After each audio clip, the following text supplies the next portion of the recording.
Hey everybody, this is Calvin Waite. I trade crypto for a living. I'm not a registered or licensed financial advisor, planner, or broker, so nothing on this channel should be taken as a recommendation to buy or sell. I also trade all of these things, so I probably have a vested interest in there. But there's plenty of entertainment value and lots of education, so this will be awesome. For those of you who didn't know, my subscription channel is live. So look at the link in the description over at cryptoinfluencers.com and you can see how I make all of my trades and what I do and what I think about everything. This channel is for more hypothetical and looking at trends, and the other one is for actual trading, so you might be interested in that. Good morning, everybody. Brand new week. Happy Labor Day. Hope you had a good weekend. Everything is looking great. So I'm checking out Bitcoin today. I'm on the weekly chart just because our weekly candle just closed yesterday, and it was pretty weak. I don't remember.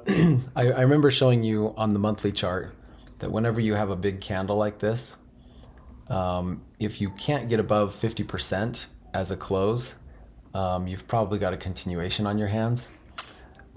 Well, look at the weekly close.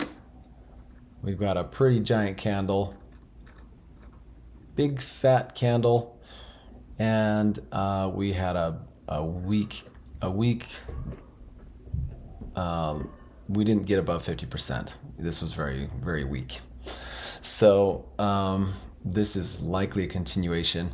A continuation at this point is not pretty. So Bitcoin looks pretty rough.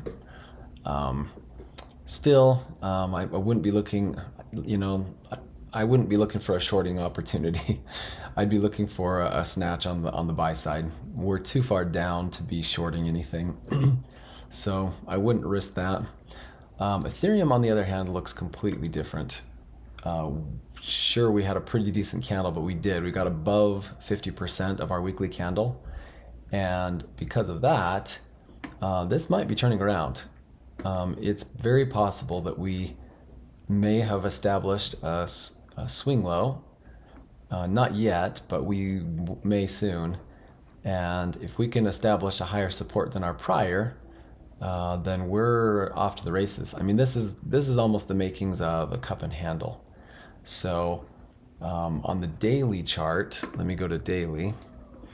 Our head and shoulders has been intact all of this time, and today will be a question mark, because if we invalidate our head and shoulders, I am actually going to take the loss. I usually am very stubborn, and I will place orders and mitigate things in a different way. But if we close above our neckline up here, then I'll probably be ready to move on the other side of Ethereum. We'll kind of see on the pro channel. We'll see where we end up. We have a couple of challenges though that we face. We did get rejected off the 20 recently, and we're right on the 20 right now. So I'm not sure where this candle will close. If the past is any indication, we have to wait for these days end. We have to wait for a close before we know what on earth we're doing. But overall, we've had a decent amount of support, and we've resisted against our neckline for long enough. When you have a flat resistance and an increasing support, they'll usually break to the upside. The only question mark in my mind is that we have gone up without some sort of retracement. I don't know if this quite counts. So this one we're gonna have to kind of work through this and figure out what we want to do. But for the time being, that looks just fine. Something fun that happened, we got another close. So I told you that on this channel I would kind of show wins and losses. So we just barely had our SHIB trade close. It closed yesterday, and so about $1,000 exposure, and this was our profit. And then I'm just kind of keeping the total up here, just so if I have to scroll or whatever.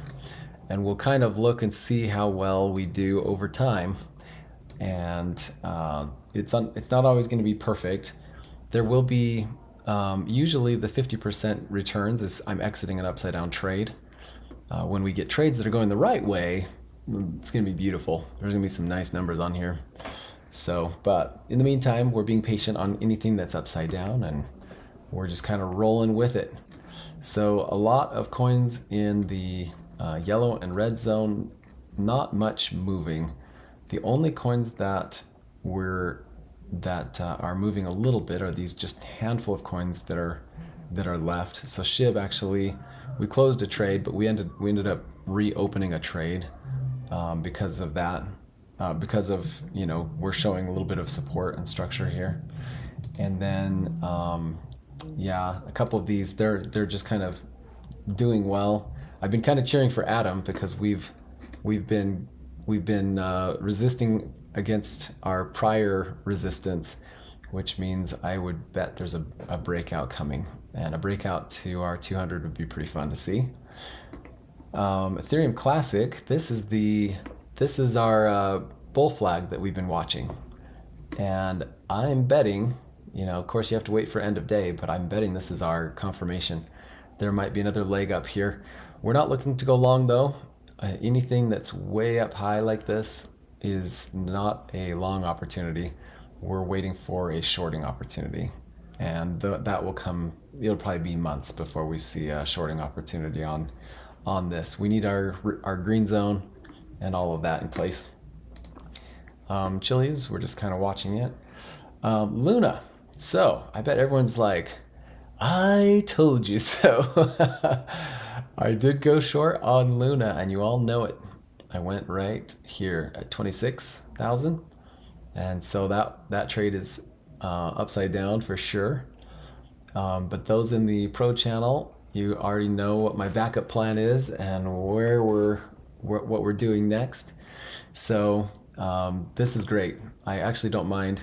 I was pointing out on this here that we have, let's see, how many days is this? We've got 16 days in a row. So we have 16 days where our daily low has increased. See that? So I love finding coins that have this kind of situation, because things are going up wildly. When you have a coin that just where the trend has convinced everybody that there's no way we're going down, that's when the downside is the best. So we are patiently waiting on this one. It's going to be spectacular. I'm quite excited about it. To just kind of look a little bit, just kind of take a look again. If I go to CoinMarketCap, they keep all of the coins that are essentially, I don't know, CoinMarketCap does their own thing. It's not a pure market cap. They will remove coins that are questionable or that might be, inflated or controversial or whatever. And so on this front page here, Luna Classic should be in the top 100 because they're trading so high.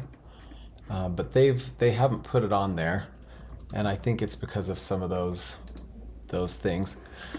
So if we go here and check out our new fully diluted market cap, actually even our current market cap, we're sitting at 2.1 billion. So 2.1 billion this morning. That's a big number. 2.1 billion puts us right at, above Algo. So if you believe in Luna Classic more than Algo, then I'm on the wrong side of this thing. But yeah, if it goes up another 50%, we'll be in 3 billion land up in Stellar, Monero.